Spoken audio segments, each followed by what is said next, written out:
And what hurdles did you have to overcome in that process?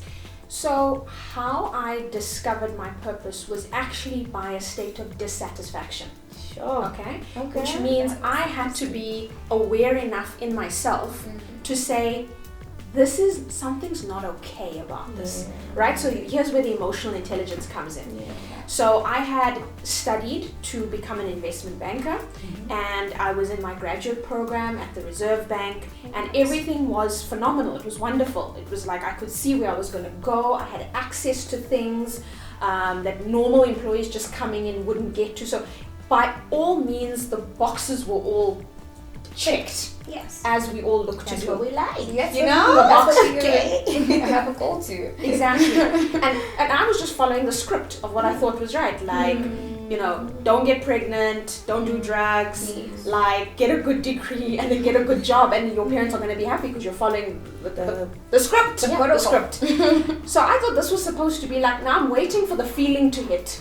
I'm waiting for the, wow, I love this. I'm so it never came. And luckily, the type of person that I am and my personality, and I always rather describe it as my soul's very dramatic. So my soul's not going to let me, it doesn't let things slide. Okay, so it shouts at me. It doesn't just say, hey, something's not okay. It's like, hey, this is not working. Exactly. So when I started to note, and then I started to look around me. So it's first a feeling inside that was like, whoa, I'm waiting for this fulfillment, passion, what thing to hit me at work. And it wasn't coming. I was just working. And then when you're working without passion, you obviously start to get exhausted, you get tired, you're starting to get sick. Things start happening. You're like, what is this?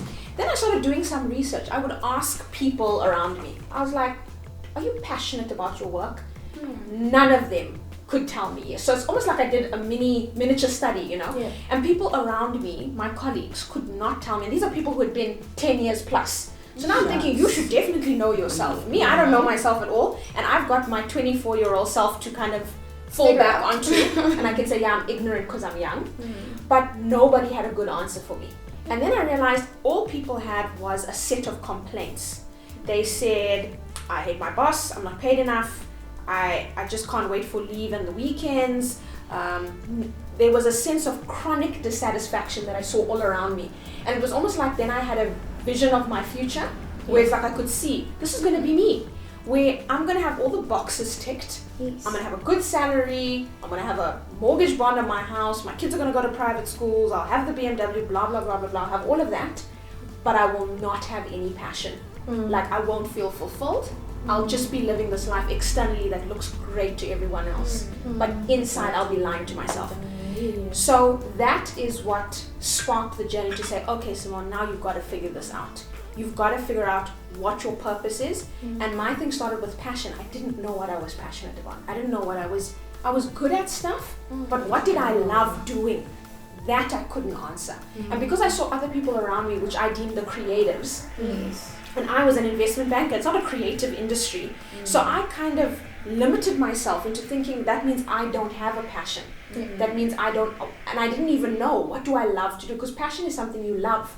And I was like, I don't know what I love. I like things.